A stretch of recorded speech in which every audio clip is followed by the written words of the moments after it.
Hey Brick fans, welcome to the Brick Bakery, where all our jokes are half-baked. I'm Jacob, and today we're doing an interview with Daryl from Bevins Bricks.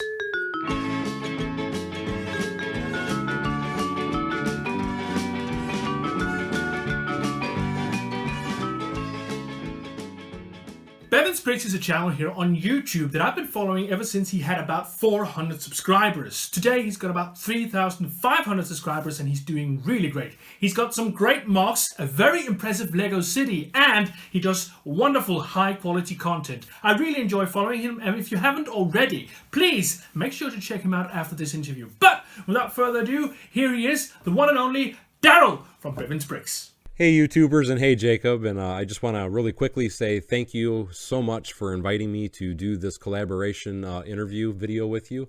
I've been a huge fan of this video series that you've started ever since the beginning of it, and I always thought it was a great series, and was always looked forward to hopefully being able to do one with you myself someday, and obviously today is that day. So again, I just wanted to take a minute and introduce myself, even though you already have. I'm Daryl from Bevins Bricks.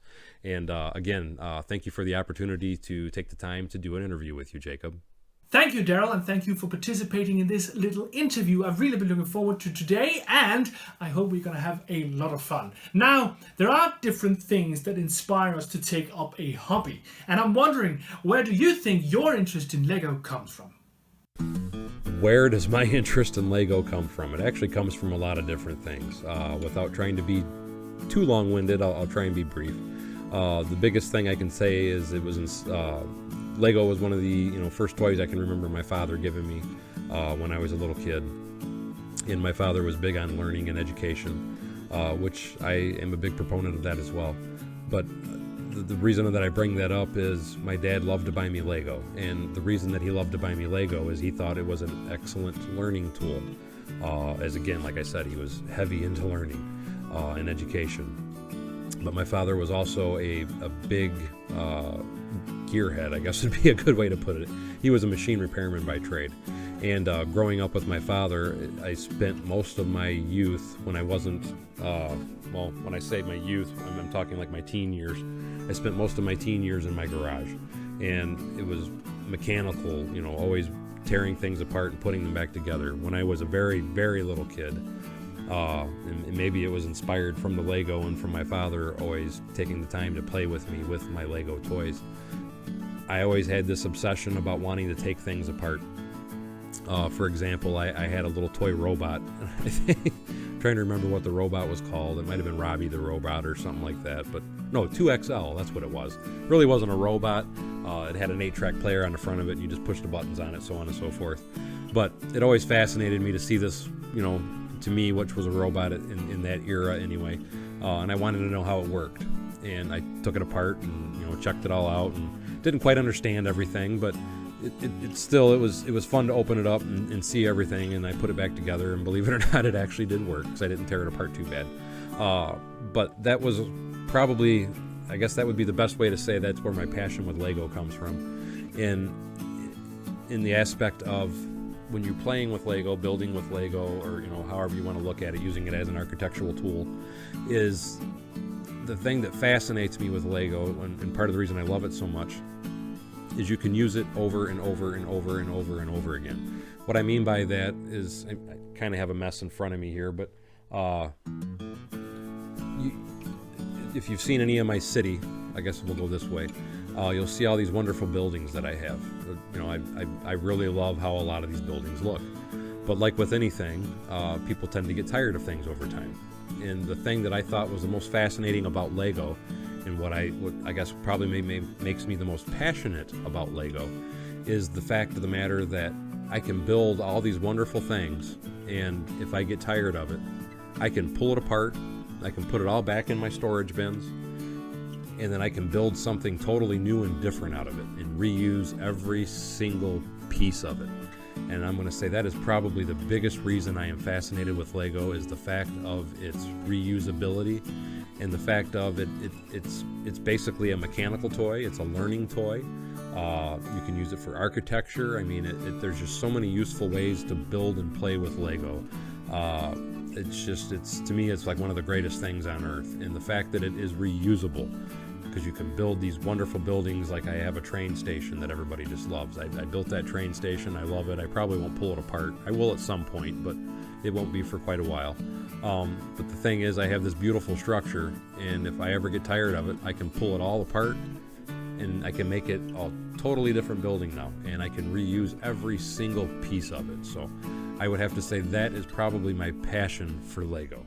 I think it's really interesting how you draw a line from your childhood through your youth and to your adult years. First being interested because your dad bought you stuff, and then later on being interested in mechanical things and disassembling those. And now you're interested in the sort of reusability of the Lego product. I think that's very interesting too. I think that the fact that you can reuse these small bricks to build anything is really, really cool. Now, I'm wondering, and you've already mentioned a bit about some of your MOCs, but I'm wondering, what is your main inspiration for building MOCs?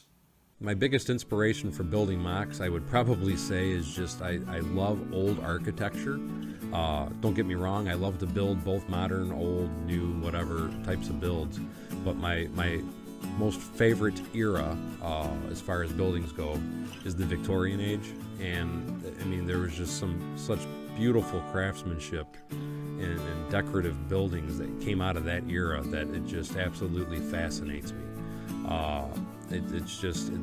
You'll never, I personally anyway, don't feel you'll ever see buildings made quite with the quality that they came or were made in back in the Victorian age.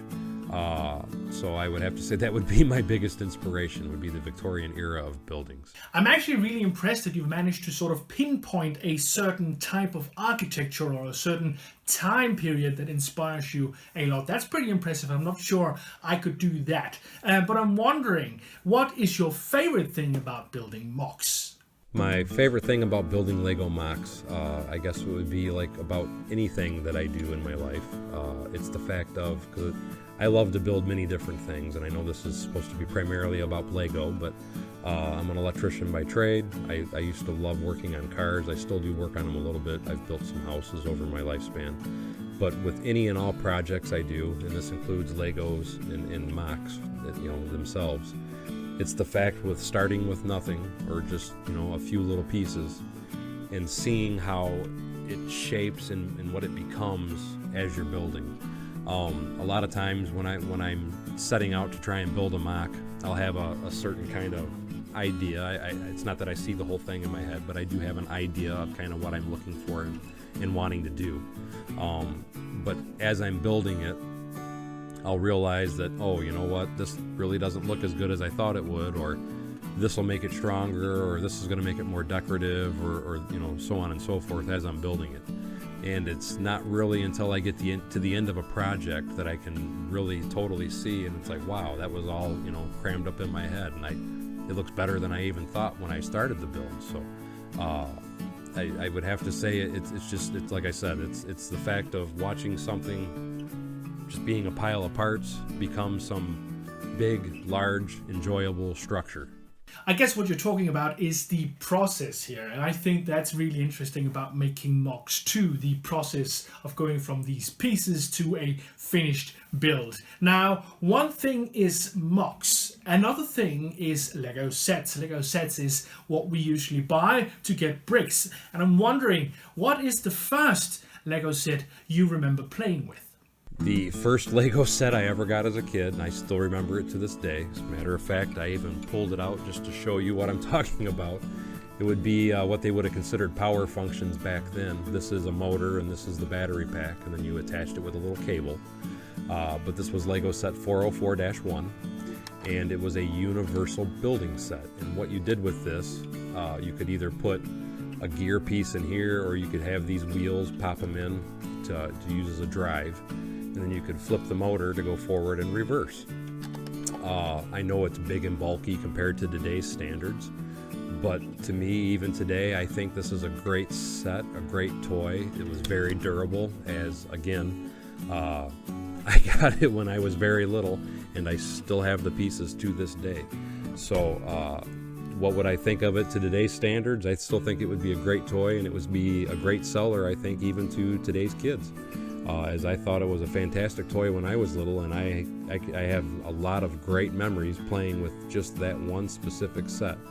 As that set being a universal building set, it came with a little instruction manual that had all different kinds of things you could build in it, whether it be a tractor or a crane, a truck. And then the cool thing about it was that I was able to power it, and then I could sit there and run it around in my little Lego town that I had when I was a kid. So that would have been my first set, and I still think it's a great one for today. I think it's really cool that your first set was a power functions type set. I've never figured out how to use those, so that you started with that is very impressive to me. Now, there's always something we really want and we can't get. There's always a Lego brick or a Lego product that you think would be cool, but it's not there. So I'm wondering, what is your biggest wish for a Lego product? That's a really good question, Jacob. I would say that my biggest wish for a Lego product, first of all, because I am such a huge fan of architecture, I would say would be a Victorian era looking style police station. They make police and fire stations all the time, but they've never made a modular, I guess would be the word I'm looking for, a modular police station, but I'd want it to have a Victorian era look. So I'd want it to be something out of, like, say, the 30s or the 40s. So I'd want it to be a very ornate building, which I'm hoping to start trying to build one myself here soon, since Lego has yet to design one. I agree 100%. We need a modular police station. That is true. But that's about all the time we have for today. I'd like to say thank you, Daryl, for coming out, and thank you for agreeing to participate in this little interview.